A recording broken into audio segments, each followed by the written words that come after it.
کہا آخرکار آ ہی گئے آپ، ہمیں 4 سال تک انتظار کروا کے۔ واپس تو آنا ہی تھا۔ نینے کی شکوہ شکایتوں کی لسٹ بڑھتی ہی جا رہی تھی۔ اس سے پہلے کہ لسٹ مزید لمبی ہوتی میں ان کی تمام شکایتوں کو مٹانے کے لیے چلا آیا۔ ذکی اور فاضل اس زبان میں بات کر رہے تھے جو صفا کے لیے بالکل اجنبی تھی، اور اس سے پہلے اس نے ذکی کو کبھی اس زبان میں بولتے نہ سنا تھا۔ یہی وجہ تھی کہ جب ذکی بولا تو صفا انتہائی حیرت کے عالم میں اس کا چہرہ تکنے لگی۔ السلام علیکم صفا، کیسی ہو؟ ایک دم فاضل نے انگریزی زبان میں صفا کو مخاطب کیا تو صفا کا دھیان ذکی کے چہرے پر سے ہٹا اور وہ اپنے آپ کو نارمل رکھتے ہوئے فاضل کی طرف متوجہ ہوئی۔ وعلیکم السلام، میں ٹھیک ہوں الحمدللہ۔ نہ ہمیں تمہاری زبان اردو آتی ہے اور نہ ہی تمہیں ہماری بھاشا انڈونیشیا، تو تمہیں حریم کو چھوڑ کر یہاں باقی سب سے تیسری زبان یعنی انگریزی میں بات کرنے کی زحمت اٹھانی پڑے گی۔ یہ الگ بات ہے کہ ذکی کی نانی کو انگریزی نہیں آتی، اس لیے ٹرانسلیٹر کا انتظام تمہیں خود کرنا پڑے گا۔ فاضل انتہائی دوستانہ لہجے میں بولا جس پر صفا بے اختیار مسکرا دی۔ ذکی نے ایک نگاہ غلط صفا پر ڈالی اور فاضل کے ساتھ سامان گاڑی میں رکھوانے لگا۔ وہ گاڑی کی پچھلی سیٹ پر شیشے کے قریب بیٹھی تھی اور ہلکی ہلکی بارش کی فواریں اپنے چہرے پر محسوس کرتے ہوئے وہ اپنی نیند سے بھری تھکی ہاری بوجھل آنکھوں سے جکارتا کی اونچی عمارتوں اور سبزے کو دیکھ رہی تھی۔ ذکی اور فاضل آپس میں کیا باتیں کر رہے تھے نہ اسے وہ سمجھ آ رہی تھی اور نہ وہ انہیں سمجھنے میں کوئی دلچسپی رکھتی تھی۔ گو کہ سڑک پر گاڑیوں، بسوں، بائیکوں کا کافی رش تھا، مگر اس حسین موسم نے سب کو مسحور کر رکھا تھا۔ صفا بھی اسی سحر کے زیر اثر تھی۔ تو کیسا محسوس ہو رہا ہے؟ تم واپس جکارتا آ گئے ہو؟ فاضل نے گاڑی ڈرائیو کرتے ہوئے سرسری سے انداز میں ذکی سے پوچھا، جس پر وہ گاڑی کی کھڑکی سے باہر دیکھتے ہوئے دھیمے لہجے میں گویا ہوا۔ ناسٹالجک، لیکن آج وہ خوشی، ایکسائٹمنٹ کچھ بھی محسوس نہیں کر پا رہا ہوں۔ بہت اداس اور خالی خالی سا لگ رہا ہے یہ شہر مجھے۔ وہ اس لیے کہ شاید خاص کر جس کے لیے میں یہاں آتا تھا وہ اب مجھے یہاں نہیں ملے گی۔ ہر چھٹی میں یہاں آتا تھا اور وہ ہمیشہ مجھے ایئرپورٹ لینے آتی تھی چاہے کچھ بھی ہو جائے، اور آج اتنے سالوں بعد میں واپس آیا لیکن وہ مجھے لینے نہیں آئی۔ اس کی آواز، اس کے لہجے میں صدیوں کی اداسی گھل آئی تھی۔ چند لمحوں کے لیے گاڑی میں قبرستان جیسی خاموشی چھا گئی تھی۔ فاضل کے پاس کہنے کو کچھ نہیں تھا کیونکہ وہ بھی اتنا ہی اداس ہو چکا تھا جتنا کہ ذکی۔ ذکی نے اپنے ماتھے کے نشان کو مسلتے ہوئے سرسری سا پوچھا، نفیسہ، چاچا اور ابراہیم کیسے ہیں؟ سارا کے حوالے سے؟ فاضل کو اس سوال کی توقع تھی۔ وہ ایک گہری سانس لے کر بولا، پاپا کا تو پتہ نہیں، سارا والے حادثے کے دن کے بعد سے انہوں نے کبھی اپنے احساسات کا اظہار نہیں کیا، لیکن ماما کبھی کبھی سارا کے کمرے میں جا کر اس کی تصویر دیکھ کر رو دیتی ہیں، یا کبھی ویسے ہی سارا کی یاد انہیں اداس کر دیتی ہے، مگر وقت کے ساتھ ساتھ ان کا رونا تو کم ہو گیا ہے، یا شاید انہوں نے صبر کر لیا ہے۔ یادیں، ان یادوں نے ہی تو تماشا بنا رکھا ہے ہمارا، ان یادوں نے ہی تو راتوں کی نیندیں اڑا رکھی ہیں۔ انسان زندگی میں کتنا ہی آگے بڑھ جائے، یہ یادیں چونک کی طرح اسے چپکی رہتی ہیں۔ ذکی نے فقط سوچا مگر وہ بولا کچھ نہیں، بس لب بستہ باہر دیکھتا رہا اور باقی کا سفر خاموشی سے طے ہوتا رہا۔ وہ ایک چھوٹے سے صحن والا گھر تھا۔ صحن کافی صاف ستھرا اور بہت محبت سے سجایا ہوا لگتا تھا۔ وسط میں 3 سفید کرسیاں اور ٹیبل رکھی تھیں، جبکہ صحن کے کنارے حسین پھولوں اور پودوں کے گملوں سے مزین تھے۔ ذکی نے صحن میں قدم رکھا اور لمحے بھر کو وہیں منجمد ہو گیا۔ پھولوں کی خوشبو، بارش کی وجہ سے گملوں میں پڑی خاک سے اٹھتی مہک۔ اس نے آنکھیں بند کر کے ایک گہری سانس اندر کو کھینچی۔ اس کے پیچھے آتی صفا بھی اسے چند قدم کے فاصلے پر رک گئی۔ وہ پاکستان والے گھر کی طرح اب اسے نظر انداز کر کے اس کے سائڈ سے نکل کر آگے بڑھ نہیں سکتی تھی۔ ملک اجنبی تھا، لوگ انجان تھے، ایک وہی شخص اس کا اپنا تھا جس کے پیچھے چلنے سے اسے اجنبی پن کا احساس نہیں ہو رہا تھا۔ صفا نے ایک دم نفی میں سر ہلایا، نہیں، مجھے اس کی کوئی ضرورت نہیں، میں تو یہاں حریم باجی کے ہونے کی وجہ سے آئی ہوں۔ اور تم دونوں نے اندر جانا ہے یا یہیں صحن میں سب کو بلا لوں جو کب سے تم لوگوں کے منتظر ہیں؟ فاضل کی بلند آواز دونوں کے کانوں میں پڑی تو جہاں صفا نے نظریں چرا کر تھوک نکلا، وہیں ذکی نے بھی گردن موڑ کر فاضل کو دیکھا۔ پھر صفا کو دیکھ کر سنجیدگی سے بولا، چلو۔ وہ چپ چاپ اس کا حکم مانتے ہوئی اس کے پیچھے پیچھے گھر کے اندر بڑھ گئی۔ گھر میں داخل ہوتے ہی ایک بڑا سا لاؤنج تھا جس کے فرش پر سفید ٹائلیں بچھی تھیں۔ درمیان میں صوفے رکھے ہوئے تھے جبکہ اسے ذرا فاصلے پر ڈائننگ ٹیبل موجود تھی جس کی ایک کرسی پر گھٹنوں تک آتے اسکرٹ پر سادہ سی لمبی شرٹ پہنے، کندھے پر شال ڈالے، سفید بالوں کا جوڑا بنائے ایک ضعیف سی عورت گال ہتھیلی تلے رکھے کسی کے انتظار میں بیٹھی اونگ رہی تھی۔ صفا اور ذکی کی نظر سب سے پہلے انہی پر پڑی۔ ذکی چند ساتوں کے لیے سب کچھ بھول گیا۔ اس کے پاؤں از خود اس عورت کی جانب بڑھنے لگے، دل ڈوب ڈوب کر ابھرنے لگا اور آنکھیں اور گال سرخ پڑنے لگے۔ وہ خاموشی سے گھٹنوں کے بل اس عورت کے قدموں تلے بیٹھا اور دھیرے سے انتہائی محبت بھرے لہجے میں پکارا، نینے۔ اس عورت نے اچانک چونک کر آنکھیں کھولیں اور اپنے قدموں میں بیٹھے ذکی کو دیکھ کر وہ بس چند لمحے اسے دیکھتی ہی رہ گئیں اور پھر ایک دم دل برداشتہ ہو گئیں اور ذکی کو گلے سے لگا کر رونے لگیں۔ میرا پتر ذکی، اتنا یاد کرتی تھی میں تمہیں، نینے کی یاد آ گئی آخرکار تم کو، ورنہ مجھے تو لگتا تھا کہ شاید میں اپنے آخری دنوں میں بھی تمہیں اپنے گلے نہیں لگا سکوں گی اور دنیا سے چلی جاؤں گی۔ ذکی ان سے الگ ہو کر ڈپٹتے ہوئے بولا، نینے خبردار دوبارہ ایسی کبھی بھی بات مت کیجیے گا، اللہ تعالیٰ آپ کا سایہ ہمیشہ ہمارے سروں پر قائم رکھے۔ ذکی نے ان کا ہاتھ چوما، بدلے میں نینے ذکی کے ماتھے اور کندھوں کو پیار سے چومنے لگیں۔ ذکی انہیں اس قدر خوش دیکھ کر نم آنکھوں سے مسکراتا رہا۔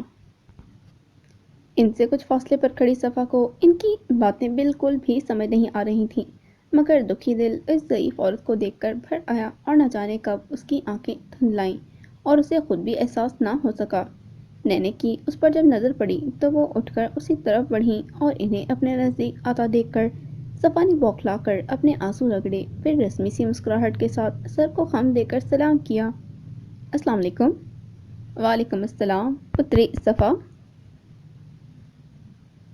وہ قد میں ذرا چھوٹی تھیں، یا یوں کہیں کہ عمر کی وجہ سے جھک سی گئی تھیں، تو صفا نے بھی جھک کر ان سے گلے ملے تو صفا بھی ان سے جھک کر گلے ملی اور نینے نے شفقت سے اس کا ماتھا چوما جس پر صفا کے حلق میں آنسوؤں کا گولا سا اٹک گیا۔ ماشاء اللہ کتنی پیاری ہے تمہاری استری، کیسی ہو پتری؟ اور صفا ہونکوں کی طرح اس کی شکل دیکھتی رہ گئی۔ اسے گنے چنے چار الفاظ کے علاوہ کچھ سمجھ نہیں آیا۔ اس سے پہلے کہ وہ انگریزی میں کچھ کہتی، سامنے سے آتی حریم نے خوشگوار لہجے میں کہا، نینے اسے ہماری زبان سمجھ نہیں آتی۔ صفا کا چہرہ کھل اٹھا۔ حریم اس کے قریب آ کر اس سے گلے ملی۔ اس کے ساتھ ایک 15-16 سال کی لڑکی اور درمیانی عمر کی عورت بھی تھی۔ صفا انہیں جانتی تھی۔ تصاویر کی حد تک آج براہ راست ملاقات کا موقع بھی ملا تھا۔ وہ لوگ اتنی اپنائیت سے اسے ملی کہ لمحے بھر میں صفا کا دل ہلکا سا ہو گیا۔ نینے نے اپنے سر پر چپت لگائی اور افسوس سے بولی، اوہ میں تو بھول ہی گئی تھی کہ پتری صفا کو بھاشا انڈونیشیا نہیں آتی اور مجھے انگریزی۔ اب میں اس سے کوئی راز کی بات کیسے کروں گی؟ کسی نہ کسی کو ہمارے ساتھ ہونا پڑے گا۔ نینے کی بات پر سب ہنسنے لگے اور وہ ایک بار پھر خود آکورڈ محسوس کرنے لگی۔ صفا کی حالت بھی مجھے بالکل بابا جیسی لگ رہی ہے، ایک دم بلینک۔ تبھی بابا چڑھ جاتے ہیں جب ہم امی سے اس زبان میں بات کرتے ہیں۔ حریم صفا کی شکل دیکھ کر ہنستے ہوئے بولی۔ اتنے میں ذکی بھی ان کے پاس آیا اور بالکل صفا کے برابر میں آ کھڑا ہوا۔ وہ نادانستہ طور پر اسے 2 قدم پیچھے ہو گئی۔ کیسی ہیں آپ تانتا انیسہ اور نبیلہ، تم کتنی بڑی ہو گئی ہو؟ ذکی نے 15 سالہ نبیلہ کو دیکھ کر تعجب سے کہا، آپ ایک ذکی 4 سال بعد کسی کو دیکھیں گے تو وہ مختلف ہی لگیں گے نا؟ نبیلہ ہٹ سے بولی، جس پر ذکی نے ہلکے سے سر کو خم دیا، پھر مسکرا کر بولا، بالکل، تم یقیناً رفیدہ کی کمی محسوس نہیں ہونے دو گی، اس طرح چپڑ چپڑ کرتی ہو۔ پتری حریم صفا کو کمرہ دکھاؤ تاکہ وہ ذرا فریش ہو جائے، جب تک کھانا بھی لگ جائے گا، نینے نے کہا تو حریم سر ہلاتی ہوئی صفا کو چلنے کا اشارہ کرتے ہوئے اسے اپنے ساتھ لے گئی۔ جکارتا ان کا مصروف دن آخر کار اپنے اختتام کو پہنچا اور آسمان کو گہری رات نے اپنی لپیٹ میں لے لیا۔ وہ ایک کشادہ کمرے کے بیڈ پر لحاف اوڑھے بالکل کونے کی طرف سمٹ کر لیٹی ہوئی تھی۔ پورے کمرے میں روشنی پھیلی تھی اور وہ اپنی بوجھل نیند میں شرابور آنکھوں کو ایک نقطے کی جانب مرکوز کیے ہوئے تھی۔ اس کا ذہن 1.5 ماہ پہلے اس یاد میں کھویا ہوا تھا جب یاسمین اس کے کمرے میں آئی تھی۔ صفا، میں بہت خوش ہوں، آج بہت خوش۔ وہ صفا کو گلے لگا کر پرجوش لہجے میں بولی۔ کیا ہوا ہے یاسمین تیمی؟ زکی انڈونیشیا جانے کو تیار ہو گیا ہے اور میں خوش اس لیے ہوں کہ وہ تمہیں بھی ساتھ لے جانا چاہتا ہے۔ اس لیے کل صبح تم جلدی اٹھ کر تیار ہو جانا، ہمیں پاسپورٹ آفس جانا ہے۔ منع مت کرنا صفا، میری خوشی کی خاطر۔ اچانک دروازہ کھلنے کی آواز پر اس کی یاد کا بلبلہ اٹھا اور اس نے فوراً اپنی آنکھیں موند لیں کہ کمرے میں آنے والے کو لگے کہ وہ کب کی سو چکی ہے، مگر اندر داخل ہونے والا بھی فون پر کسی سے محو گفتگو تھا۔ زکی نے رف سے ٹراؤزر ٹی شرٹ پہن رکھے تھے، بال بکھرے ہوئے تھے اور وہ بھاشا انڈونیشیا میں حریم سے بات کر رہا تھا۔ پتہ نہیں کیسا برتاؤ کریں گے ٹانٹا اور میرے ساتھ، میں نہیں چاہتا کہ مجھے دیکھ کر انہیں تکلیف ہو یا کچھ بھی۔ زکی، تم بہت زیادہ سوچ رہے ہو، ایسا کچھ بھی نہیں ہے۔ وہ دونوں اس واقعے کو ایک حادثہ مان کر اس پر صبر کر چکے ہیں۔ لیکن کیکا، دل میں تو وہ مجھے قصوروار ہی ٹھہراتے ہوں گے نا۔ زکی، کیا تم خود کو قصوروار سمجھتے ہو؟ زکی خاموش ہو گیا، اس کے پاس کوئی جواب نہ تھا۔ بس اب میں مزید کچھ نہیں سننا چاہتی۔ اگر تم خود کو قصوروار ٹھہراتے ہو تو ان سے نہ ملنا تاکہ وہ واقعی تمہیں مجرم سمجھے، اور اگر تم نے کچھ غلط کیا ہی نہیں ہے تو تم بہادری سے ان سے ملو گے۔ کل تیار رہنا میرے گھر آنے کے لیے، پھر وہاں سے ان کے گھر چلیں گے۔ اور کال بند کر دی گئی۔ آنکھیں بند کیے لیٹی صفا کو کچھ سمجھ نہ آیا، لیکن زکی کے لہجے سے اسے اتنا معلوم ہو گیا تھا کہ وہ کچھ پریشان سا ہے۔ زکی اپنے ماتھے کے نشان کو مسلتے ہوئے بیڈ کے قریب آیا اور سنجیدہ نگاہوں سے صفا کو دیکھا جو بالکل ایک جانب سمٹی ہوئی تھی۔ اس نے ناگواری سے سر جھٹکا اور تکیہ اٹھا کر سامنے والے صوفے پر جا لیٹا جو اس کے قد سے قدرے چھوٹا تھا، اور وہ اوپر چھت کو تکنے لگا۔ آج پھر رات آنکھوں میں ہی کٹنے والی تھی۔ جکارتہ میں صبح کا سورج آج پھر بادلوں میں چھپ گیا تھا، لیکن اب تک بارش نہیں برسی تھی، اس لیے سب اپنے اپنے کاموں پر جانے کے لیے تیار لگتے تھے۔ صفا پاکستانی ڈریس پہنے سر پر دوپٹہ اوڑھے لاؤنج میں آئی تو دیکھا میز پر ناشتہ رکھا ہوا تھا اور گھر کے سب افراد ناشتہ کرنے میں مصروف تھے۔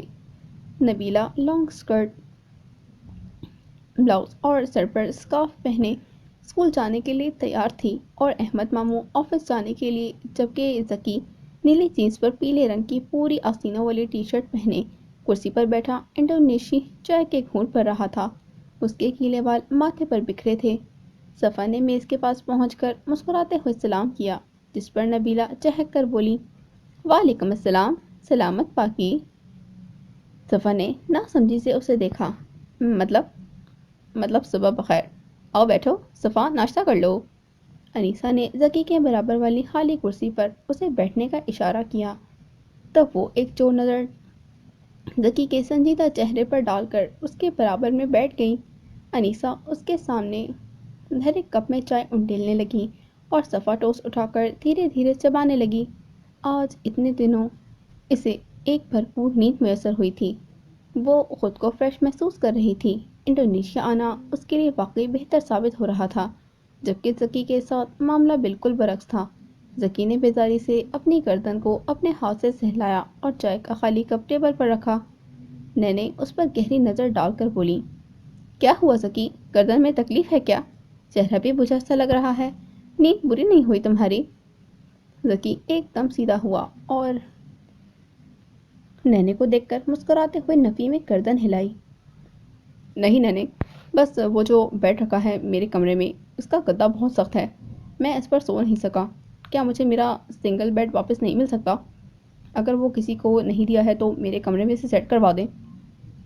ڈائننگ ٹیبل کے گرد بیٹھے سب افراد عجیب نگاہوں سے زکی کو دیکھنے لگے، البتہ صفا چپ چاپ ناشتہ کرتی رہی۔ ان کی باتیں ویسے بھی اس کے سر کے اوپر سے گزر رہی تھیں۔ ذکی نے ان سب کی مشکوک نظروں کو اپنے چہرے پر پایا تو ایک دم زور سے ہنسا۔ صفا کرنے والا منہ میں لے جاتے ہاتھ کانپ گئے۔ آپ سب مجھے ایسے کیوں دیکھ رہے ہیں؟ میرا کوئی جھگڑا نہیں ہوا ہے میری بیوی سے، میں تو بس اپنی سہولت کے لیے کہہ رہا تھا۔ نیند پوری نہیں ہوگی تو یوں بھی کبھی سر میں کبھی گردن میں درد ہی ہوتا رہے گا۔ صفا تمہاری سوامی ہے، تمہارا جھگڑا تو نہیں ہوا؟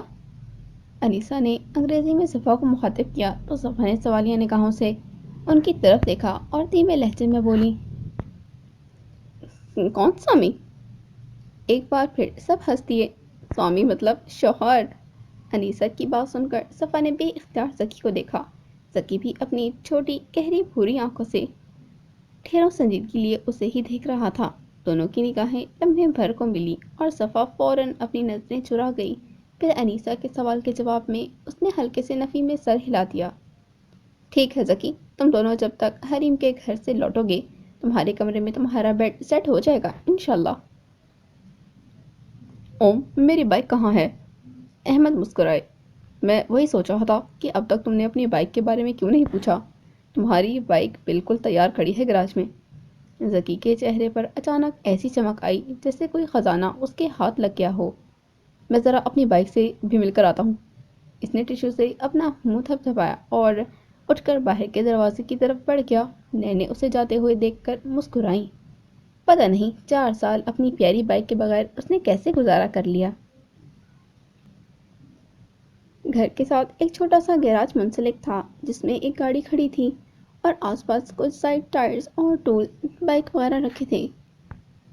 ذکی اپنی شرٹ کی آستینیں چڑھاتا ہوا گیراج میں داخل ہوا تو اسے کونے میں کور چڑھی کوئی شے نظر آئی۔ وہ مسکراتا ہوا قدم قدم چلتا اس کے قریب آیا اور کھینچ کر کور اتار کر دیکھا۔ ایک گرے رنگ کی ہیوی بائک اپنی پوری شان سے کھڑی تھی اور اس کے ہینڈل پر کالے رنگ کا ہیلمٹ بھی لٹکا ہوا تھا۔ ذکی کی مسکراہٹ مزید گہری ہوئی۔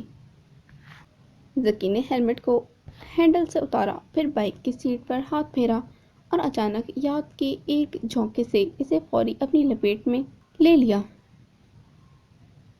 دوپہر کا وقت تھا۔ وہ جکارتا کی کھلی سنسان سڑک پر کالی جینز، گرے جیکٹ اور سر پر ہیلمٹ پہنے بائک چلا رہا تھا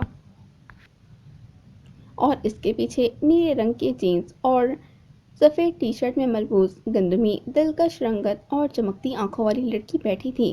اس کے کالے گھنے بال کندھوں تک آتے تھے جس پر اس نے ہیلمٹ پہن رکھا تھا۔ ہوا سے اس کے بال پیچھے کی طرف اڑ رہے تھے۔ ذکی نے منہ میں کچھ چباتے ہوئے سرسری سے انداز میں اس لڑکی کو مخاطب کیا، سارا، میرے پاکستان جانے کے بعد تم میری بائک کا خیال رکھو گی نا؟ ظاہر سی بات ہے، بہت خیال رکھتی ہوں، سارا پر اعتماد لہجے میں بولی، مگر ذکی پھر بھی مطمئن نہ ہو پایا تھا۔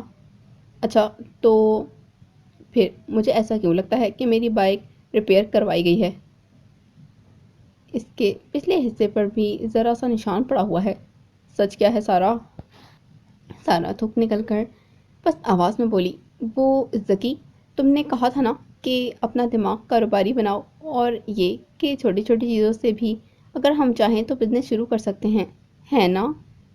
ہاں کہا تو تھا، ذکی عام سے انداز میں بولا۔ ہاں تو میں نے تمہاری بائک کے ساتھ بزنس شروع کیا تھا۔ 200 روپیہ فی گھنٹہ چلانے کے لیے دیتی تھی اسکول اور محلے کے لڑکوں کو، مگر زیادہ ایکسیڈنٹ نہیں ہوا، انہوں نے بس ایک بار کسی گاڑی کے ساتھ ہو گیا تھا، ایک دفعہ درخت سے ٹکرا گئی تھی اور یہ جو نشان ہے اس لیے ہوا ہے کہ بائک کو پیچھے سے مارا گیا تھا۔ اور ذکی نے ایک جھٹکے سے بائک روکی اور غصے میں ہیلمٹ اتار کر خود بھی بائک سے اترا اور غصے سے سارا کو گھورا۔ یہ خیال رکھتی ہو تم میری بائک کا؟ تم نے میری بائک سے بزنس شروع کرنے کا سوچا بھی کیسے؟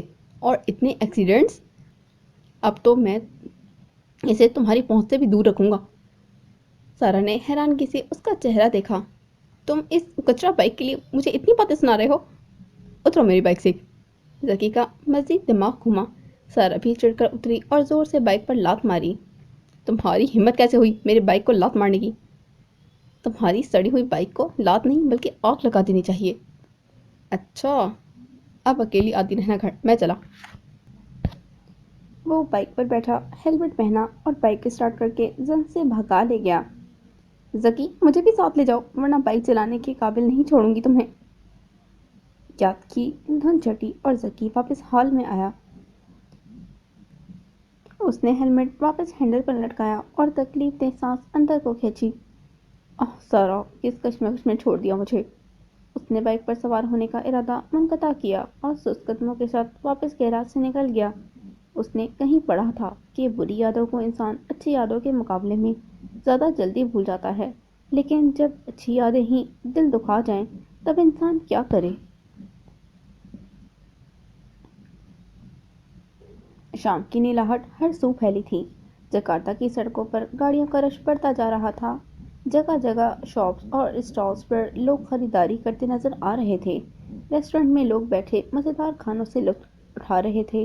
وہ ایک مصروف شہر تھا، بالکل کراچی کی طرح۔ ویسے تو وہ ایک گرم ملک تھا، لیکن مہینہ سردی کا تھا، اس لیے موسم خوشگوار تھا۔ فاضل نے ایک گھر کے دروازے کے آگے گاڑی روک کر بیل بجائی۔ اس کے برابر میں حریم اور ذکی بھی تھے، اور ذکی سے 2 قدم پیچھے صفا تھی۔ وہ کبھی اس کے قدم سے قدم ملا کر نہ چلتی تھی نہ کھڑی ہوتی تھی، پتہ نہیں کیوں۔ ذکی نے وہی صبح والی پیلی ٹی شرٹ اور اس پر جیکٹ پہن رکھی تھی، جبکہ صفا نے ٹخنوں تک آتی سادہ سی فراک زیب تن کر رکھی تھی۔ حریم اور فاضل کے دونوں بچے بھی ان کے ساتھ تھے۔ چند سیکنڈز کے بعد دروازہ کھلا اور ایک درمیانی عمر کی چھوٹی آنکھوں اور سانولی رنگت والی ملازمہ نے جھانکا اور فاضل کو دیکھ کر پورا دروازہ کھول دیا۔ السلام علیکم، فاضل نے سلام کیا۔ وعلیکم السلام۔ وہ کہتے کہتے ایک دم رکی اور حریم کے ساتھ کھڑے ذکی کو دیکھا، جو انہیں دیکھ کر مسکرا رہا تھا۔ ملازمہ اسے دیکھتے ہی پرجوش لہجے میں بولی، ذکی بابا، یہ تم ہو؟ اتنے سالوں بعد تم کو دیکھا۔ تم تو پہلے سے بھی زیادہ پیارے ہو گئے ہو۔ مجھے بہت خوشی ہو رہی ہے تم کو دیکھ کر۔ مجھے بھی بہت خوشی ہوئی۔ کیسی ہیں آپ بیبی؟ ذکی دھیمے لہجے میں بولا، میں تو بالکل ٹھیک، اور بیبی ہمیں اندر بھی آنے دیں گی؟ فاضل نے نرم لہجے میں کہا، جس پر بیبی نے اپنے ماتھے پر ہاتھ مارا اور دانت دکھا کر سامنے سے ہٹ گئیں۔ فاضل اور حریم تو اندر چلے گئے، مگر ذکی دروازے پر ہی رکا اور ایک چھوٹا سا شاپنگ بیگ بیوی کی طرف بڑھایا۔ یہ آپ کے لیے چھوٹا سا تحفہ۔ بہت شکریہ تمہارا۔ تم اپنے ملک سے جب بھی آتے ہو ہمیشہ کچھ نہ کچھ لے کر ہی آتے ہو۔ اتنے سالوں تک نہیں آئے؟ مجھے تو لگا کہ شاید اب تم ذکی بابا ہمیں بھول ہی گئے ہوگے۔ کیسے بھول سکتا ہوں آپ کو؟ آپ کے ہاتھوں کے مزیدار کھانے کھائے ہیں میں نے۔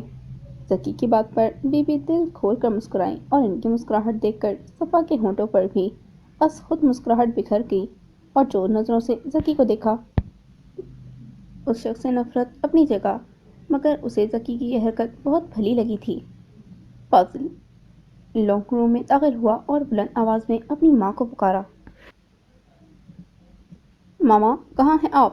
فاضل کی آواز پر 50-55 سالہ عورت براؤن رنگ کا اسکرٹ اور سفید رنگ کی پھولدار شرٹ پہنے، کندھوں پر اسکارف ڈالے اپنے کمرے سے نکلی۔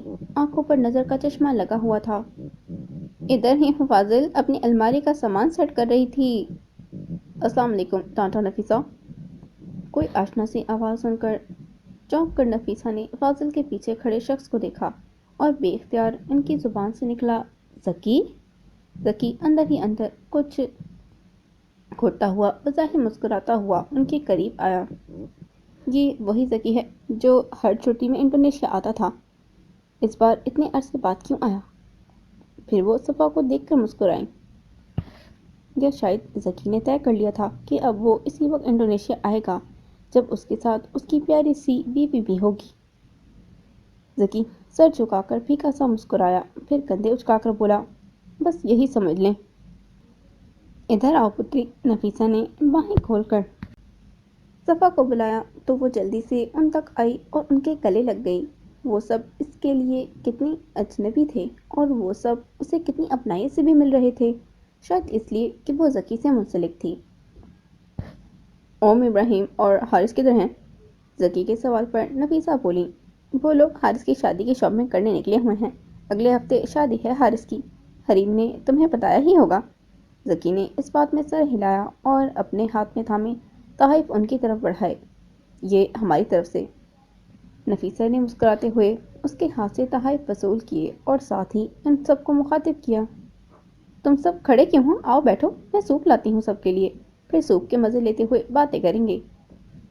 وہ انتہائی محبت سے بولی، پھر ساتھ ہی اپنی ملازمہ کو آواز دی، بی بی میرے ساتھ ذرا کچن میں آؤ۔ حریم بھی ان کی مدد کے لیے آنے لگی، مگر نفیسہ نے اسے ہاتھ کے اشارے سے وہیں صفا کے پاس رہنے کو کہا تو اس نے اس بات میں سر ہلایا اور صفا کو بیٹھنے کا کہہ کر خود بھی اس کے ساتھ والے صوفے پر بیٹھ گئی۔ فاضل اور ذکی بھی سنگل صوفوں پر جا بیٹھے، جبکہ محمد اور حفصہ دادی کے گھر میں ادھر ادھر کودنے لگے۔ حریم اور صفا تو باتوں میں مصروف ہو گئی، لیکن ذکی خالی خالی نظروں سے گھر کو دیکھنے لگا۔ اس کا بچپن اس گھر میں کھیلتے گزرا تھا، نہ جانے کتنی ہی بار وہ ان سیڑھیوں سے اوپر نیچے ہوا تھا۔ اوپر والا پہلا کمرہ سارا کا تھا، جس کے دروازے پر بہت سی تصویریں، اقوال اور پینٹنگز چسپاں تھیں۔ کتنے خواب دیکھے تھے ہم نے، ایک ساتھ کینیڈا پڑھنے جائیں گے، انڈونیشیا میں بزنس کریں گے، وہ بھی بائیکوں کا۔ وہ سر جھکا کر مسکرایا تھا، پھر غمزدہ نگاہیں دوبارہ سیڑھیوں کی طرف اٹھائیں۔ مجھے یقین تب بھی تھا اور اب بھی ہے سارا، کہ زندگی سے ہاری نہیں تھی۔ میں بس اتنا چاہتا ہوں کہ اس رات جو واقعہ ہوا اس کی اصل حقیقت میں جان لوں کہ آخر وہ حادثہ ہوا کیسے تھا۔ جس کو تم ڈھونڈ رہے ہو ذکی پتر، وہ اس گھر میں نہیں رہتی اب، بس اس کی یادیں رہ گئی ہیں جو کبھی وحشت دیتی ہیں تو کبھی سکون۔ نفیسہ کی آواز پر ذکی نے چونک کر ان کو دیکھا۔ وہ ٹوٹا ہوا لہجہ، وہ افسردہ آنکھیں، ان کے چہرے کو دیکھ کر اسے کچھ یاد آیا تھا جو وہ کبھی نہیں یاد کرنا چاہتا تھا۔ ذکی کی آنکھیں ایک دم بہت سارے پانی سے بھر گئیں۔ Excuse me. وہ نظریں جھکائے اپنی جگہ سے اٹھا اور نفیسہ کے ساتھ سے ہوتا ہوا باتھ روم کی طرف بڑھ گیا۔ نفیسہ نے بھی اپنی آنکھیں مس لی اور خاموشی سے صوفے پر ٹک گئیں، ماحول میں بڑھتی عجیب سی سنجیدگی کو پا کر۔ صفا نے سوالیہ نظروں سے حریم کو دیکھا، جس کے جواب میں حریم نے آنکھوں کے اشارے سے اسے تحمل سے بیٹھے رہنے کو کہا، جیسے وہ پہلے سے ہی تیار ہو اس صورتحال کے لیے۔ لیکن صفا کچھ غیر آرام دہ سی ہو گئی تھی، نہ جانے کیوں۔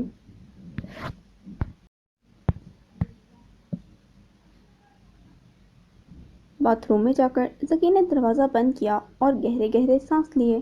اس کا چہرہ اور آنکھیں سرخ پڑ رہی تھیں۔ اس نے نل کھول کر اپنے منہ پر پانی کے جھپاکے مارے، پھر آئینے میں خود کو دیکھا، مگر وہ وہاں نہیں تھا، وہاں ایک یاد کا منظر تھا۔ بتاؤ کیا کیا تم نے اس لڑکی کے ساتھ، بولو۔ زور سے اس کی کمر پر پولیس نے لاٹھی ماری، وہ در سے کراہا۔ خودکشی سے پہلے اس کے فون میں آخری میسیجز تمہارے بارے میں تھے۔ اس نے خودکشی نہیں کی ہے، سمجھ نہیں آتی کیا آپ لوگ کو یہ بات۔ وہ حلق کے بل اتنی زور سے چلایا تھا کہ اس کے گلے میں خراش سی پیدا ہو گئی۔ پولیس والے پر چیختا ہے۔ اس بری اور سرمئی وردی والے نے اس کے ماتھے پر اتنی زوردار ضرب لگائی کہ اس کی پیشانی کی جلد پھٹ گئی۔ ذکی کے منہ سے ایک سسکی نکلی اور اس نے اپنے ماتھے پر ہاتھ رکھا، اپنا چہرہ نیچے کی طرف جھکایا اور دیکھتے ہی دیکھتے اس کی پیشانی سے نکلتا خون اس کے گال سے ہوتا ہوا زمین پر ٹپکنے لگا۔ اس کا ہاتھ بھی لہو لہان ہو گیا تھا۔ اس کی چھوٹی بھوری آنکھوں سے از خود آنسو بہہ رہے تھے اور اپنی جگہ پر وہ سن پڑا تھا اور سر چکرا رہا تھا۔ درد حدیں پار کرنے لگا تھا۔ یہ کیا کیا تم نے؟ دوسرے پولیس والے نے ذکی کو ضرب لگانے والے پولیس کے کان میں غصے سے سرگوشی کی۔ اتنے میں ایک نسوانی آواز ان کے کانوں میں پڑی، چھوڑ دو اسے۔ ان دونوں پولیس والوں نے مڑ کر دیکھا۔ اس نے کچھ نہیں کیا ہے، مجھے کوئی کیس نہیں کروانا اپنی بیٹی کا، وہ بس ایک حادثہ تھا، مجھے کسی کو سزا نہیں دلوانی، نکالو ذکی کو لاک اپ سے، اس کا خون بہہ رہا ہے۔ وہ عورت رو رو کر کہہ رہی تھی، چھوڑ دو اس لڑکے کو۔ باہر موجود آفیسر نے لاک اپ میں موجود پولیس والوں کو آرڈر دیا تو ان دونوں نے ذکی کو بازوؤں سے پکڑ کر کھڑا کیا اور لاک اپ سے باہر لائے۔ اس کا چہرہ خون خون ہو رہا تھا۔ کیا حال کر دیا تم ظالموں نے اس کا، جلدی کوئی ایمبولینس بلواؤ۔ نفیسہ اسے دیکھ کر چیخ کر بولی۔ ذکی کو ایک کرسی پر بٹھایا گیا اور نفیسہ آگے بڑھ کر اپنے اسکارف سے اس کے ماتھے کے زخم سے بہنے خون کو جذب کرنے لگی اور ذکی کی نیم وا آنکھیں انہیں دیکھ کر روتی ہوئی آواز میں وہ کہتا، میں بے قصور ہوں ٹانٹا، میں نے سارا کے ساتھ کچھ غلط نہیں کیا، سارا نے خودکشی نہیں کی، یہ لوگ الزام لگا رہے ہیں۔ یاد کا دھواں چھٹا اور وہ خود کو آئینے میں نظر آیا۔ اس کی آنکھیں اور چہرہ سرخ ہو رہا تھا۔ اس نے جبڑے کھینچ رکھے تھے۔ ذکی نے اپنے ماتھے کے نشان کو چھوا۔ اسے لگا جیسے زخم اب تک تازہ ہو۔ وہ اس کی زندگی کی سب سے بھیانک یادیں تھیں۔ ذکی نے ایک بار پھر نل کھول کر منہ پر پانی کے چھپاکے مارے جس سے اس کی ٹی شرٹ کا گلا گیلا ہو گیا، پھر تولیے سے چہرہ رگڑ کر صاف کیا اور گردن جھکائے تیز قدموں سے واپس لاؤنج میں آیا۔ وہ جو رسمی انداز میں باتیں کر رہے تھے، ذکی کے آتے ہی سب خاموش ہو کر اسے دیکھنے لگے۔ ٹاٹا، میں پھر آؤں گا لیکن ابھی مجھے جانا ہوگا، ذکی قدرے سنجیدگی سے بولا۔ ذکی، اتنی جلدی؟ ابھی تو آئے ہو بیٹا، کھانا کھا کر جانا۔ نہیں ٹانٹا، مجھے رضا سے مل جانا ہے اور وہ میرا انتظار کر رہا ہوگا۔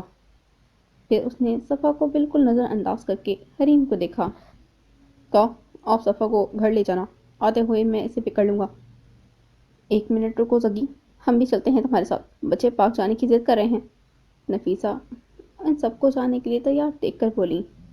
ٹھہرو ذکی، میں بھی آتی ہوں۔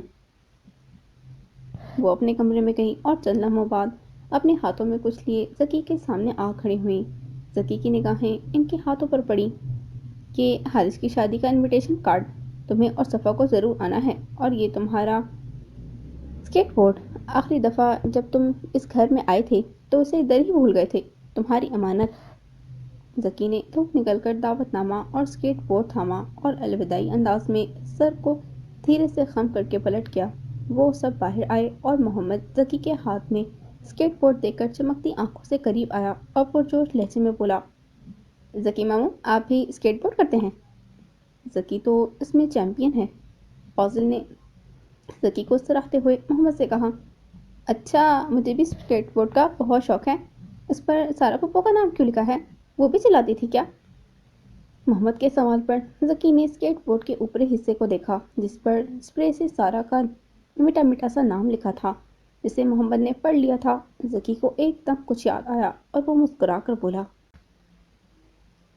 سارا کو بالکل بھی اسکیٹ بورڈ نہیں آتی تھی، مگر پھر بھی وہ زبردستی مجھ سے اور رضا سے اسکیٹ بورڈ چھین لیتی تھی۔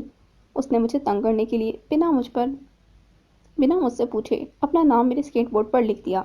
اس دن مجھے بہت غصہ آیا تھا اور میں نے اسے چیلنج کیا کہ اب وہ اسکیٹ بورڈ چلا کر دکھائے بغیر کسی سہارے کے۔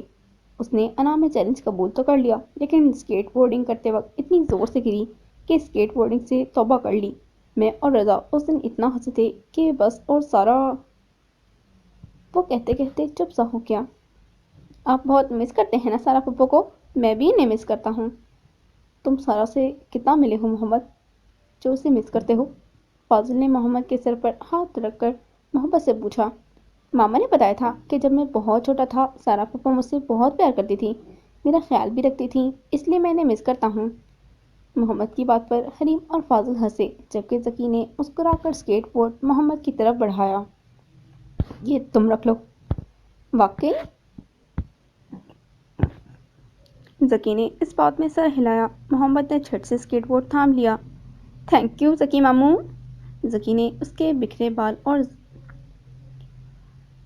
ذرا سی گردن موڑ کر پیچھے کھڑی صفا کو دیکھا۔ صفا کی غلطی کہ وہ بھی اسے ہی دیکھ رہی تھی، کچھ عجیب تھا ذکی کی آنکھوں میں۔ صفا کا دل زوروں سے دھڑکا اور وہ نظریں چرا سی گئی۔ جا رہا ہوں میں، کھانا بھی باہر ہی کھا کر آؤں گا، ذکی نے دھیمے لہجے میں صفا سے کہا، جس پر صفا نے حیرت سے نگاہیں اٹھا کر اسے دیکھا۔ صفا کو بالکل بھی توقع نہ تھی کہ ذکی اسے یوں اہمیت دے کر بتائے گا کہ وہ جا رہا ہے۔ وہ بس سنجیدگی سے اتنا کہہ کر اپنی بائک پر سوار ہوا اور ان سب کی نگاہوں سے دور ہوتا چلا گیا اور صفا کو بہت سی الجھنوں میں چھوڑ گیا۔ وہ ایک وسیع و عریض پارک تھا جس میں ایک چھوٹا سا دریا تھا۔ اس دریا کو عبور کرنے کے لیے ایک چھوٹا سا برج تھا جس پر وہ دونوں ہاتھوں میں جوس کی گلاسز لیے کھڑی تھی۔ صفا چپ چاپ دور خلا کو گھور رہی تھی جب حریم نے بات کا آغاز کیا۔ میری نند سارا کے بارے میں تو تم جانتی ہو نا، اچانک جو اس کا انتقال ہوا تھا 4 سال پہلے۔ 22 سال کی تھی وہ جب اس کا انتقال ہوا تھا۔ ذکی کی ہم عمر تھی۔ کچھ لوگ کہتے ہیں کہ وہ بس ایک حادثہ تھا لیکن کچھ کہتے ہیں کہ اس نے خودکشی کی تھی۔ صفا حریم کی باتیں دھیان سے سننے لگی۔ ذکی اور سارا بچپن میں ایک دوسرے کے بہت گہرے دوست تھے۔ امی اور نفیسہ آنٹی بھی بچپن کی سہیلیاں تھیں، اس لیے ہم بھی ایک دوسرے کے ساتھ فیملی کی طرح رہتے تھے، اور فاضل سے شادی کے بعد تو میں ویسے بھی ان کی فیملی کا حصہ ہوں۔ خیر، تمہیں ذکی کا رویہ کچھ عجیب لگ رہا ہوگا کیونکہ وہ ڈسٹربڈ ہے ذرا۔ اتنے سال وہ شاید اس لیے نہیں آیا کہ اسے یہاں آ کر اپنا آپ مجرم لگتا ہے۔ صفا نے نہ سمجھی سے حریم کو دیکھا۔ مجرم؟ لیکن کیوں؟ حریم نے بے اختیار اپنا ہونٹ کاٹا۔ اسے یہ نہیں کہنا چاہیے تھا۔ کیا ذکی نے تمہیں اس بارے میں کچھ نہیں بتایا؟ صفا نے نفی میں سر ہلایا۔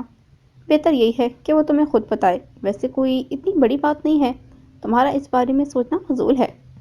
پھر اس نے اپنے ہاتھ میں بندھی گھڑی میں وقت دیکھا۔ چلو بچوں کے پاس چلتے ہیں، پھر وہیں گھر کے لیے نکل جائیں گے۔ حریم، سارا اور ذکی کی باتوں کو گول مول کر گئی۔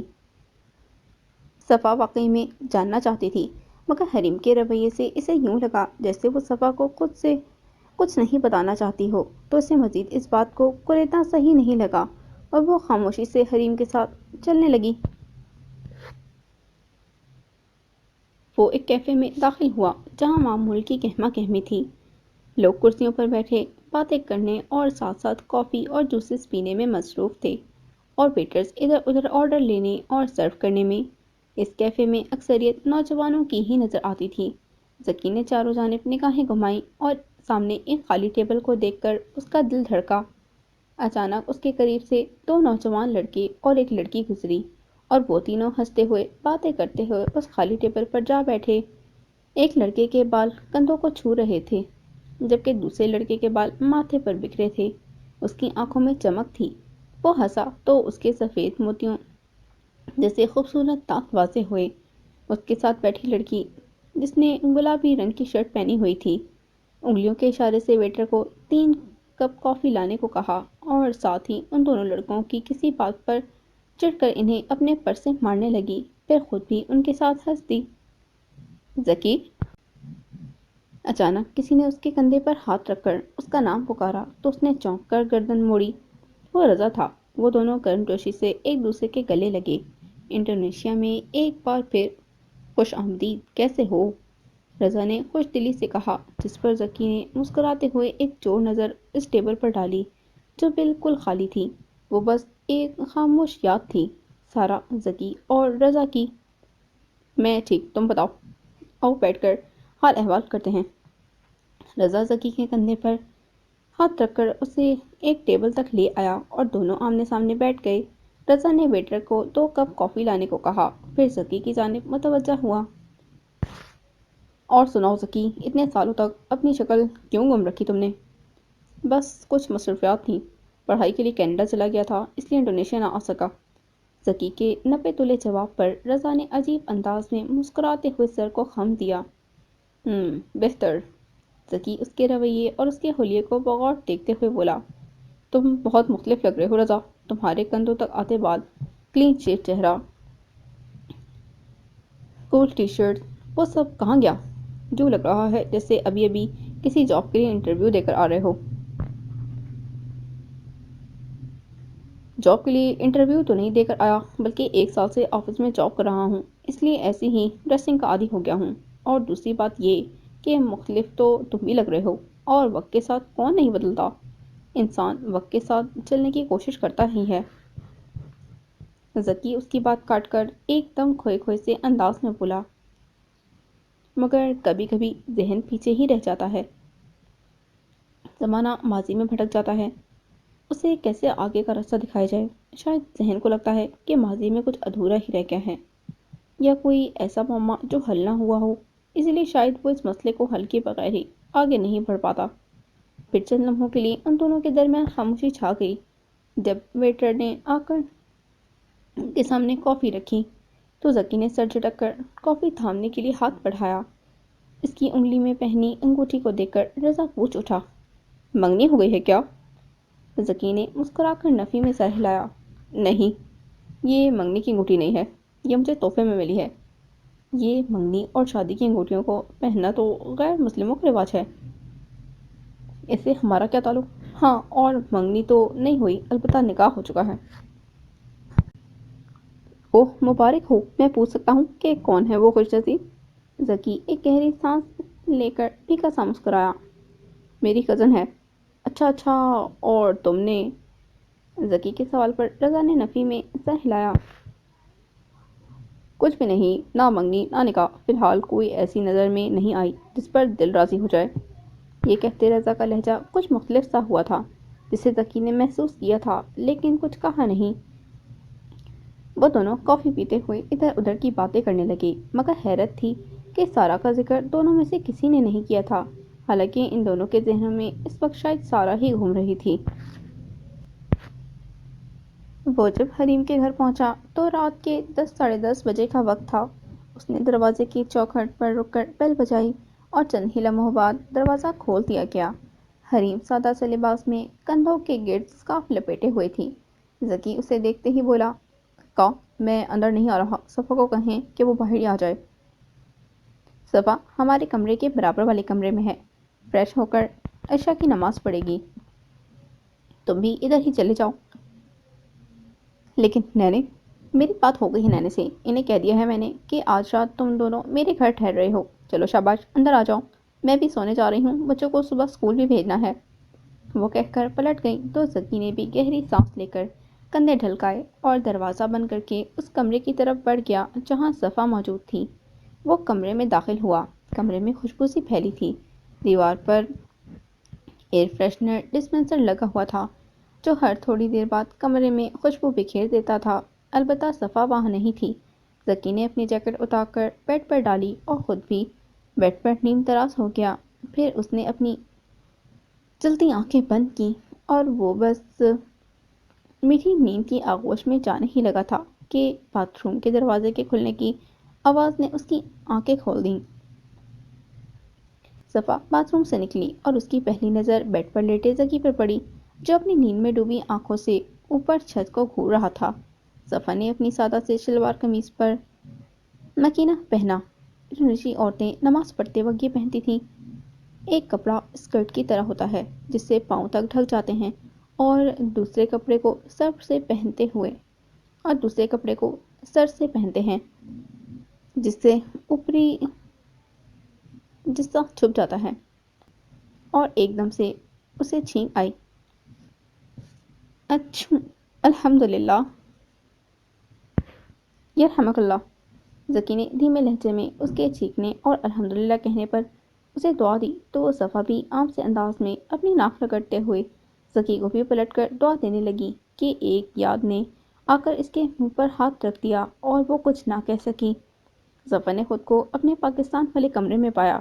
کمرے میں اندھیرا تھا، وہ اپنے بیڈ پر بیٹھی تھی اور اس کے فون سے نکلتی روشنی اس کے چہرے کو روشن کیے ہوئے تھی۔ اس کے کان میں ایئر فونز لگے ہوئے تھے اور وہ مسکراتے ہوئے بدر سے ویڈیو کال پر محو گفتگو تھی۔ بات کرتے کرتے اچانک صفا کو چھینک آئی اور اس نے اپنی ناک رگڑتے ہوئے الحمدللہ کہا اور بدر اسے دیکھ کر ہلکے سے مسکرایا۔ صفا اس کے مسکرانے پر اسے بھوے بھیج کر دیکھنے لگی تو بدر نے بھی سوالی نظروں سے دیکھ کر کہا، کیا ہوا؟ میں نے چھینکنے کے بعد الحمدللہ کہا ہے تو آپ دعا نہیں دیں گے مجھے؟ اوہ ہاں، ہمیشہ خوش رہو۔ اور صفا ایک دم ہنسنے لگی، پھر اسی ہنسی کے دوران بولی، میں اس دعا کی بات نہیں کر رہی ہوں جو حدیث سے ثابت ہے، جس کا مفہوم یہ ہے کہ جب کوئی مسلمان چھینکنے کے بعد الحمدللہ کہے تو اس کے جواب میں یرحمک اللہ یعنی اللہ تم پر رحم کرے کہنا چاہیے، اور چھینکنے والے کو یہودکم اللہ ویس اللہ ویلکم کہنا چاہیے، جس کا مطلب ہے اللہ تمہیں ہدایت دے اور تمہاری حالت کو درست کرے۔ تو اب جب آپ کو اس کا علم ہو گیا ہے تو اس پر عمل بھی کیجیے گا۔ بدر شریر سے مسکراہٹ ہونٹوں پر سجا کر کہنے لگا، ارے میں جانتا تھا، میں تو بس تمہارا امتحان لے رہا تھا کہ تم جانتی ہو یا نہیں۔ صفا ہلکے سے مسکرا کر کہنے لگی، اچھا بس رہنے دیں، آپ کو نہیں پتا تھا، مان لیں یہ بات۔ ویسے تو مجھے پتا تھا لیکن میں یہ مانوں گی نہیں اور اپنا سچ ثابت کرنے کے لیے کوئی ثبوت بھی نہیں، تو بڑی مہربانی کہ تم نے مجھے یہ انفارمیشن دی۔ اب خوش؟ ہاں، اور وہ ہنس دی۔ جو حقیقت ہے، اس حقیقت سے دور مت جاؤ، لوٹ بھی آؤ، ہو گئی پھر کسی خیال میں گم، تم میری عادتیں نہ اپناؤ۔ ذکی کی دھیمی مگر گھمبیر آواز سے صفا ایک دم اپنے خیال سے چونکی اور بے خیال اس کی طرف دیکھا۔ ذکی نیند بھری آنکھوں سے اسے ہی دیکھ رہا تھا۔ کوئی درد، کوئی چبھن، کچھ تو تھا اس کی نگاہوں میں جو صفا کو اپنے اندر تک اترتی محسوس ہوئی، اور دیکھتے ہی دیکھتے صفا کی آنکھوں کے کٹورے نمکین پانی سے بھر گئے۔ اس نے اپنا چہرہ موڑ لیا اور جائے نماز بچھا کر نماز پڑھنے لگی۔ نماز کے دوران بار بار صفا کی گیلی سانسیں اندر کھینچنے کی آواز ذکی کے کان میں پڑ رہی تھی، جس سے اس کی نیند میں خلل پیدا ہو رہا تھا۔ نماز پڑھنے کے بعد صفا ادھر جائے نماز پر ہی بیٹھی رہ گئی اور سسکیاں بھرنے لگی۔ اس کا رونا سسکنا ذکی کے برداشت سے باہر ہو گیا تھا۔ اس نے ناگواری سے آنکھیں میچ کر کھولی، اس کے جبڑے بھیج گئے اور وہ ایک جھٹکے سے بیڈ سے اٹھا اور کمرے سے نکل گیا۔ وہ آج پھر اپنی نیند پر بات کرنے چلا گیا تھا۔ صبح کی ٹھنڈی ٹھنڈی سی روشنی ہر سو پھیلی تھی۔ صفا کمرے سے باہر آئی اور اس نے کچن کا رخ کیا، جہاں حریم چولہے کے ساتھ کھڑی مسرور سے انداز میں پین کیکس بنا رہی تھی۔ صفا کچن کی چوکھٹ پر کھڑی ہوئی اور مسکرا کر بولی، سلامت باقی کاکا حریم۔ حریم چونک کر پلٹی اور چوکھٹ پر کھڑی صفا کو دیکھ کر خوشگوار حیرت سے کہنے لگی، ارے واہ، تم تو بھاشا انڈونیشیا بولنے لگی ہو۔ صفا سر جھکا کر ہلکے سے ہنس دی، بس اتنی ہی آتی ہے، کوئی بات نہیں، مزید بھی سیکھ جاؤ گی۔ چلو آؤ، تمہارے لیے ناشتہ لگا دوں۔ وہ دونوں کچن سے باہر آئیں اور ڈائننگ ٹیبل کے پاس پہنچ کر صفا ایک کرسی کھینچ کر اس پر بیٹھ گئی۔ بچے اسکول چلے گئے؟ ہاں، آدھے گھنٹے پہلے ہی نکل گئے تھے۔ ذکی اٹھ گیا ہے کیا؟ میں اس کے لیے بھی پین کیکس بنا دیتی ہوں، اسے بہت پسند ہیں۔ اس نے صفا کے آگے پین کیکس کی پلیٹ اور چائے رکھتے ہوئے پوچھا۔ وہ تو رات سے کمرے میں ہی نہیں ہے۔ حریم صفا کے جواب پر حیرت سے بولی، لیکن وہ رات میں گھر تو آ گیا تھا۔ ہاں آئے تو تھے، لیکن وہ ایک دم بیل بجی اور صفا کے الفاظ منہ میں ہی رہ گئے۔ میں دیکھتی ہوں، شاید ذکی ہی ہوگا۔ حریم یہ کہہ کر دروازے کی جانب بڑھی۔ دروازہ کھولا اور توقع کے عین مطابق وہاں ذکی کو ہی کھڑا پایا۔ السلام علیکم۔ وعلیکم السلام، کہاں نکل گئے تھے رات میں؟ وہ دونوں ڈائننگ ٹیبل کے قریب آئے۔ ذکی اپنی اسی پیلے رنگ کی ٹی شرٹ میں ملبوس تھا۔ حریم کے سوال پر تعجب سے کہنے لگا، آپ کو کس نے کہا کہ میں رات سے باہر ہوں؟ تمہاری بیوی نے، حریم نے صفا کی طرف اشارہ کر کے کہا، جس پر ذکی ایک کرسی کھینچ کر اس پر بیٹھا اور عمیق نظروں سے صفا کو دیکھ کر بولا، اسے کیا خبر، یہ تو پتہ سے گہری نیند میں سو رہی ہوتی ہے۔ صفا نے حیرت سے اس کا چہرہ دیکھا اور کچھ کہنے ہی لگی تھی کہ پھر اس کے کہنے کا ارادہ رد کر دیا اور ہونٹ کاٹتے ہوئے سوچنے لگی، کیا میں واقعی اتنی گہری نیند میں سو رہی تھی کہ مجھے معلوم ہی نہیں ہو سکا کہ کب کوئی کمرے میں آیا اور چلا گیا؟ اتنے میں ہی ذکی کی جیب میں رکھا فون بجنے لگا۔ اس نے فون نکال کر کال کرنے والے کا نام پڑھا اور کال اٹھا کر فون کان سے لگایا۔ السلام علیکم، جی ننے، اچھا، انا للہ و انا الیہ راجعون، جی ٹھیک ہے، اوکے۔ ذکی نے نپی تلی بات کر کے فون رکھا۔ کیا ہوا ذکی؟ حریم فوراً سے پوچھ پڑی۔ انیسہ مامی کے کسی قریبی رشتہ دار کا انتقال ہو گیا ہے، تو وہ اور احمد ماموں وہاں گئے ہیں، اور نینے اور نبیلہ ہی گھر میں ہیں، اس لیے نینے مجھے اور صفا کو گھر بلا رہی ہیں۔ مجھے آج صفا کو بوتیک لے کر جانا ہے حارث کی شادی کا ڈریس لینے کے لیے، اور بھی شاپنگ کرنی ہے۔ تم نینے کے چہیتے ان کے پاس چلے جاؤ، میں صفا کو شام تک چھوڑ دوں گی۔ ذکی نے حریم کی بات پر بے نیازی سے کندھے اچکائے اور موبائل استعمال کرنے لگا، جبکہ صفا وہ تو اسی تذبذب میں رہ گئی کہ آخر وہ اتنی گہری نیند کیسے سو سکتی ہے۔ جکارتا کی سڑکیں رات میں بھی رواں دواں تھیں۔ لوگ ٹھنڈے موسم کا لطف لیتے ہوئے اسٹریٹ فوڈز کے کھانوں کے مزے لے رہے تھے۔ ایسے میں ذکی اور نینے ڈائننگ ٹیبل پر آمنے سامنے بیٹھے باتوں میں مصروف تھے، اور نبیلہ ان سے کچھ فاصلے پر صوفے پر بیٹھی موبائل پر کچھ دیکھ رہی تھی۔ دروازہ بجنے کی آواز پر نبیلہ جلدی سے فون صوفے پر پھینک کر اٹھی اور دروازے کی طرف لپکی، اور لمحے بعد ہی صفا کے بازو میں بازو ڈال کر برآمد ہوئی۔ صفا نے سیاہ رنگ کے اسکرٹ پر سفید رنگ کی لمبی شرٹ پہن رکھی تھی، اور سر پر کالے ہی رنگ کا اسکارف لپیٹا ہوا تھا۔ وہ مسکراتی ہوئی نبیلہ کے ساتھ اندر لاؤنج میں داخل ہوئی اور نینے کو دیکھتے ہی ان کے قریب آ کر جھکی اور نرمی سے ان کا ہاتھ تھام کر چوما۔ السلام علیکم۔ ذکی رب سے ٹراؤزر ٹی شرٹ میں سینے پر بازو لپیٹے بیٹھا حیرت سے نینے اور نبیلہ کی محبت اس نئی لڑکی کے ساتھ محسوس کر رہا تھا جسے ان کی زبان تک نہیں آتی تھی۔ وعلیکم السلام پتری صفا۔ نینے نے محبت سے اس کا ماتھا چوما، پھر صفا ذکی کو بالکل نظر انداز کرتے ہوئے دوبارہ نبیلہ سے مخاطب ہوئی۔ تو کیا پوچھنے والی تھی تم مجھ سے؟ ہاں، تو میں یہ پوچھ رہی تھی کہ کل آپ ہمارے ساتھ گھومنے چلیں گی؟ ضرور چلوں گی۔ صفا کی حامی بھرتے ہی نبیلہ نے ایک فاتحانہ نگاہ ذکی پر ڈالی۔ آبنگ ذکی، سن لیا نا کہ صفا نے کیا کہا ہے؟ ذکی نے منہ بگاڑا۔ یا واٹ ایور۔ پتہ ہے صفا، میں نے ذکی بھائی سے گھومنے جانے کا کہا تو انہوں نے مجھے کہا کہ میری بیوی ہاں کہے گی تو ہی جاؤں گا، اور وہ آسانی سے کسی کو ہاں نہیں کرتی۔ صفا نے بے اختیار ذکی کو دیکھا، مگر وہ اپنے ماتھے کا نشان مسلتے ہوئے اپنا موبائل استعمال کرنے لگا جیسے وہ ان باتوں سے بالکل بے خبر ہو۔ اچھا، میں چلی اپنے کمرے پریس کرنے، کل جانا جو ہے، وہ چہک کر کہتی ہوئی اپنے کمرے کی جانب چل دی۔ پتری صفا، کچن میں آؤ ذرا میری مدد کے لیے۔ نینے صفا سے مسکرا کر کہتی ہوئی کچن کی طرف پلٹ گئیں اور صفا سوالیہ نظروں سے ذکی کی طرف دیکھنے لگی۔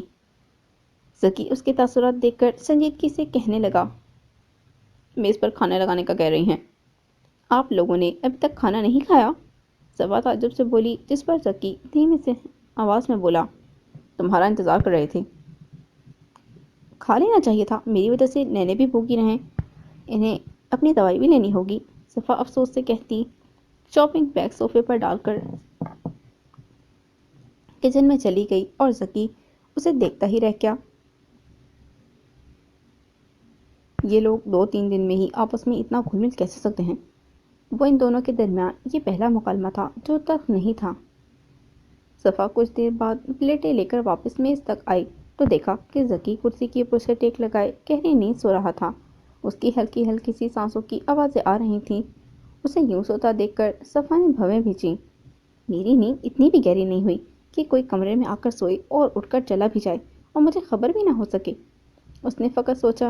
وہ بولی کچھ نہیں، مگر اس زور سے پلیٹیں میز پر پٹ گئیں کہ ایک جھٹکے سے ذکی کی آنکھیں کھل گئیں اور وہ اپنا سر جھکا کر اپنی دھندلائی ہوئی سرخ آنکھیں مسلنے لگا، اور اس سے پہلے کہ وہ صفا کو دیکھ کر کوئی تاثر پیش کرتا، وہ پلٹ کر واپس کچن کی جانب جاتی دکھائی دی۔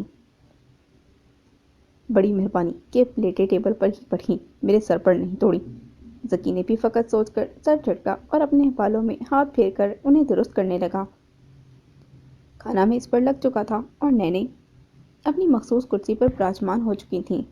صفا نے بھی نادانستہ طور پر ذکی کے ساتھ والی کرسی کھینچی اور اس وقت اسے احساس ہوا کہ باقی کرسیاں بھی خالی ہیں، مگر پھر نینے کی موجودگی کی وجہ سے وہ چپ چاپ اسی کرسی پر ٹک گئی۔ صفا نے اپنی پلیٹ میں موجود سفید چاولوں پر چکن گریوی ڈالی اور ایک پیالی میں سوپ نکالا اور کھانے لگی۔ کھانے کے دوران نینے ان دونوں کی طرف محبت بھری نگاہوں سے دیکھ کر بولی، تم دونوں کو دیکھ کر مجھے بہت خوشی مل رہی ہے۔ میرا بس چلے تو تم دونوں کو جانے ہی نہ دوں اپنے پاس سے۔ اب جاؤ گے تو پتہ نہیں کب واپس آؤ گے تم لوگ۔ صفا نے انہیں مسکرا کر دیکھا، البتہ ان کے الفاظ اس کے سر کے اوپر سے گزر گئے تھے، جبکہ ذکی قدرے اپنائی سے کچھ کہنے ہی لگا تھا کہ نینے بول پڑی، اچھا یہ بتاؤ تم دونوں مجھے پرنانی کب بنا رہے ہو؟ ذکی کے حلق میں چاول اٹک گئے اور وہ ہوک کی طرح نینے کی شکل دیکھنے لگا۔ نینے کیا کہہ رہی ہیں میں سمجھ نہیں پا رہی۔ صفا دھیمے لہجے میں ذکی کو مخاطب کر کے بولی تو اس نے زبردستی چاولوں کو حلق سے نیچے اتارا اور بظاہر عام سے انداز میں کہنے لگا، نینے کہہ رہی ہیں کہ پتہ نہیں اب ہمارا دوبارہ انڈونیشیا کب آنا ہوگا۔ اوہ! صفا نے ہونٹ سکیڑے، پھر مسکرا کر نینے کو دیکھ کر بولی، جب اللہ تعالیٰ چاہیں گے۔ نینے نے ترجمے کے لیے ذکی کو دیکھا۔ نینے یہ کہہ رہی ہے کہ جب اللہ تعالیٰ چاہیں گے۔ اللہ تعالیٰ تم دونوں کو نیک اور فرمانبردار بچوں سے نوازے۔ سفر نے ترجمے کے لیے ایک بار پھر زکی کی طرف نگاہیں کی۔ زکی نے اس کی نظروں کو اپنے چہروں پر محسوس کر کے پانی کا گلاس اٹھا کر پانی کا ایک گھونٹ بھرا، پھر صفا کی جانب دیکھے بغیر سنجیدگی سے بولا، دعا دے رہی ہیں ہمیں، آمین کہہ دو۔ زکی کی بات سن کر وہ نینے کو محبت سے دیکھ کر گویا ہوئی، آمین، میں آپ سے بہت سی باتیں کرنا چاہتی ہوں، مگر نہ آپ کو میری باتیں سمجھ میں آتی ہیں اور نہ مجھے آپ کی۔